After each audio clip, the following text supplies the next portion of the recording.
ಎಲ್ಲರಿಗೂ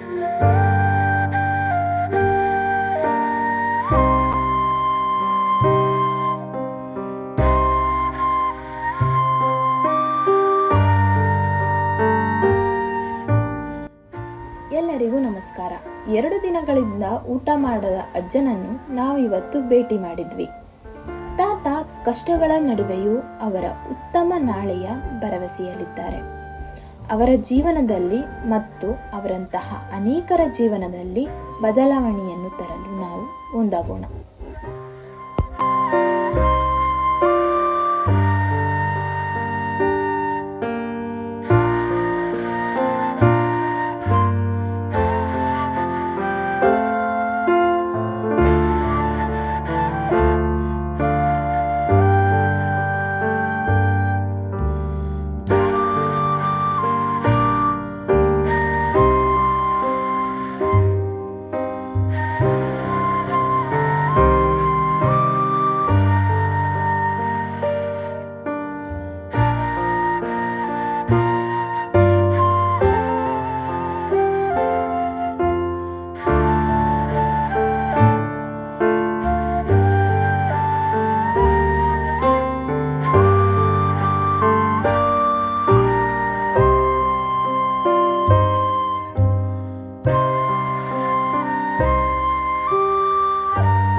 ಹಸಿದವನೇ ಬಲ್ಲ ಅನ್ನದ ಮೌಲ್ಯ.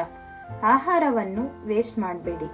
ನೀವು ವೇಸ್ಟ್ ಮಾಡುವ ಒಂದು ಇಡೀ ಅನ್ನ ಇನ್ನೊಬ್ಬನ ಇಡೀ ದಿನದ ಆಹಾರವಾಗಬಹುದು. ತುತ್ತು ಅನ್ನಕ್ಕಾಗಿ ಅದೆಷ್ಟೋ ಮಂದಿ ಪರದಾಡುತ್ತಾರೆ. ಈ ವಿಡಿಯೋ ನಿಮಗೆ ಇಷ್ಟ ಆಗಿದ್ರೆ ಲೈಕ್ ಮಾಡಿ, ಶೇರ್ ಮಾಡಿ ಆ್ಯಂಡ್ ಸಬ್ಸ್ಕ್ರೈಬ್ ಮಾಡಿ. Thank you.